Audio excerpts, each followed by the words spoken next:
जय शिव शंकर। शिव जी की कहानी सोमवार व्रत कथा। एक समय शिव जी ने पार्वती से कहा कि मैं भूलोक में घूमने जा रहा हूँ। पार्वती ने कहा, मैं भी आपके साथ चलूंगी। शिव जी ने कहा, रास्ते में आपको भूख प्यास लगेगी, कष्ट होगा। किंतु पार्वती ने हट की और शिव जी पार्वती जी नंदी पर बैठकर भूलोक की यात्रा करने लगे। जब लोगों ने उन्हें देखा तो कहा, देखो जोगी और उसकी पत्नी कितने निर्दयी हैं, जो बेचारे नंदी पर इतना बोझा ढा रहे हैं। यह सुनकर शिव जी नंदी से नीचे उतर गए। पार्वती जी नंदी पर ही बैठी रही।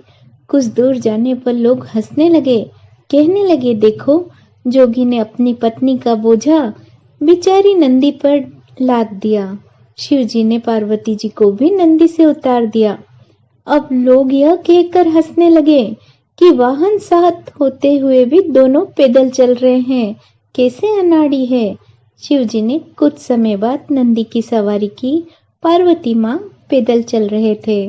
तब लोगों ने ऐसे कहकर हंसी, देखो पत्नी को पैदल चलाता है और खुद नंदी पर सवार है, कैसा निर्दयी पति है। तब शिव जी ने पार्वती जी से कहा, देखो पार्वती जी, दुनिया की रीत है, घोड़ाई बैठन देवे कोनी और पगाई चालन देवे कोनी। थोड़े आगे निकलने पर शिव जी एक झाड़ के नीचे तकिया लगाकर सो गए। तब गांव की कुछ महिलाएं वहां से जा रही थी। कहने लगी, देखो जोगी है किंतु तकिए बिना नींद नहीं आती। शिव जी ने तकिया निकाल दिया। थोड़े समय उपरांत वही महिलाएं उस रास्ते से जा रही थी। शिव जी ने तकिया निकाल दिया। यह देखकर कहने लगी, देखो जोगी को कितना गुस्सा है, अपने कहने पर तकिया निकाल दिया। शिव जी ने कहा, देखो पार्वती जी, दुनिया का खेल। वे दोनों कैलाश पर्वत की ओर निकल पड़े। पार्वती जी को बहुत प्यास लगने लगी। शिव जी ने कहा, मैंने आपसे पहले ही कहा था कि आप प्यास सहन न कर सकोगी। पार्वती जी वहीं बैठ गई और कहा, मुझे यहीं पानी मंगवा के दो। तब शिव जी ने अपनी जटा खोलकर गंगा जी बहाई। शिव जी, नंदी और पार्वती जी ने पानी पिया। आगे चलने पर पार्वती जी ने कहा, मुझे भूख लगी है। शिव जी और पार्वती जी एक बुढ़िया की झोपड़ी में गए और भिक्षा मांगने लगे। बुढ़िया ने कहा, आपको क्या चाहिए? शिव जी ने कहा, खीर खांड का भोजन चाहिए।